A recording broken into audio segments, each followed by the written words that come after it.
यानंतर एक आणखी मोठी बातमी। मुंबईमध्ये कचरा वाहतूक करणाऱ्या कामगाराचा अपघातामध्ये मृत्यू झालाय। मागील 4 दिवसात दुसरा अपघात हा झालाय असं म्हणावं लागेल। कामगाराच्या मृत्यूनंतर मनसे आक्रमक झाली आहे। महाराष्ट्र नवनिर्माण कामगार सेना सरचिटणीस केतन नाईक यांनी मृत कामगाराच्या कुटुंबासहित जी उत्तर विभाग कार्यालयावरती धडक दिली। निकृष्ट दर्जाच्या गाड्या कामगारांना चालवाव्या लागत असल्यामुळे कामगारांचा जीव धोक्यात असल्याचा आरोप करण्यात आलाय। या गाड्यांच्या मेंटेनन्सबाबत मनसे आता आक्रमक झाली आहे।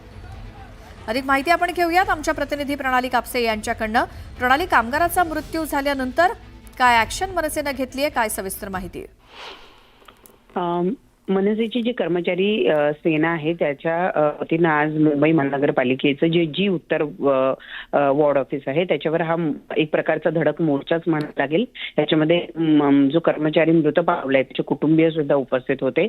मुंबई महानगरपालिकेचे ज्या कचरा वाहतूक गाडी आहेत या गाड्या निकृष्ट दर्जाचा आहे। आपण सुद्धा रस्त्याने पाहतो की त्या गाड्यांचा दर्जा अतिशय खालावलेला आहे, त्यांचा मेंटेनन्स व्यवस्थित केला जात नाहीये आणि अशाच गाड्यांमध्ये अपघात होऊन हा दुसरा कर्मचारी, एकाच आठवड्यामध्ये दुसरा हा कर्मचारी ज्याचा मृत्यू झालेला आहे आणि त्यामुळे मनसेनं आक्रमक पवित्रा घेत मुंबई महानगरपालिकेचा जी उत्तर विभाग ज्याच्या अंतर्गत हा कर्मचारी काम करत होता त्यांच्यावर धडक मोर्चा दिलेला आहे आणि ज्या पद्धतीनं ही सगळे ज्या वाहतूक करणाऱ्या गाड्या आहेत त्यांचा दर्जा खालावत चाललेला आहे, त्यांचं मेंटेनन्स केलं जात नाही, याबद्दल मुंबई महानगरपालिकेला विचारणा केलेली आहे किंवा त्यांना जाब विचारलेला आहे की अशा पद्धतीनं गाड्या अयोग्य गाड्या वापरणं हे चांगलं नाही आणि त्यामुळे कर्मचाऱ्यांचे नाहक जीव जात आहे। बिलकुल प्रणाली, धन्यवाद या माहितीसाठी।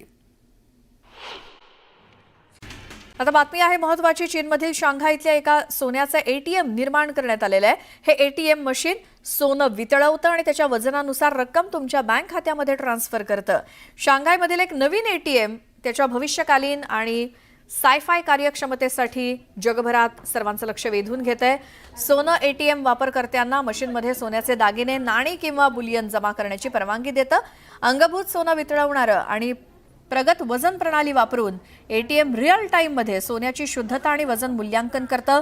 त्याचं बाजार मूल्य मोजतं आणि नंतर वापरकर्त्यांच्या बँक खात्यामध्ये समतुल्य रक्कम डिजिटली जमा केली जाते।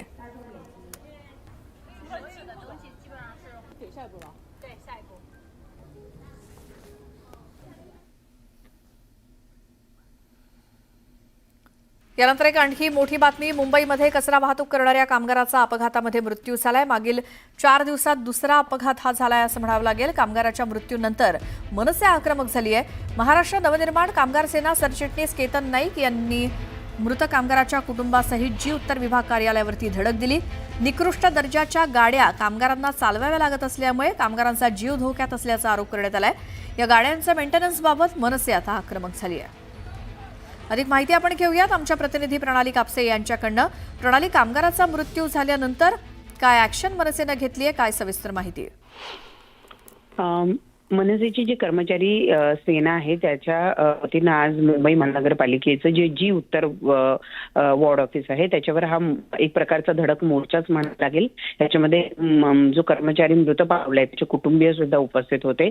मुंबई महानगरपालिकेचे ज्या कचरा वाहतूक गाडी आहेत या गाड्या निकृष्ट दर्जाचा आहे। आपण सुद्धा रस्त्याने पाहतो की त्या गाड्यांचा दर्जा अतिशय खालावलेला आहे, त्यांचा मेंटेनन्स व्यवस्थित केला जात नाहीये आणि अशाच गाड्यांमध्ये अपघात होऊन हा दुसरा कर्मचारी, एकाच आठवड्यामध्ये दुसरा हा कर्मचारी ज्याचा मृत्यू झालेला आहे आणि त्यामुळे मनसेनं आक्रमक पवित्रा घेत मुंबई महानगरपालिकेचं जी उत्तर विभाग ज्याच्या अंतर्गत हा कर्मचारी काम करत होता त्यांच्यावर धडक मोर्चा दिलेला आहे आणि ज्या पद्धतीनं ही सगळे ज्या वाहतूक करणाऱ्या गाड्या आहेत त्यांचा दर्जा खालावत चाललेला आहे, त्यांचं मेंटेनन्स केलं जात नाही, याबद्दल मुंबई महानगरपालिकेला विचारणा केलेली आहे किंवा त्यांना जाब विचारलेला आहे की अशा पद्धतीनं गाड्या अयोग्य गाड्या वापरणं हे चांगलं नाही आणि त्यामुळे कर्मचाऱ्यांचे नाहक जीव जात आहे। बिलकुल प्रणाली, धन्यवाद या माहितीसाठी।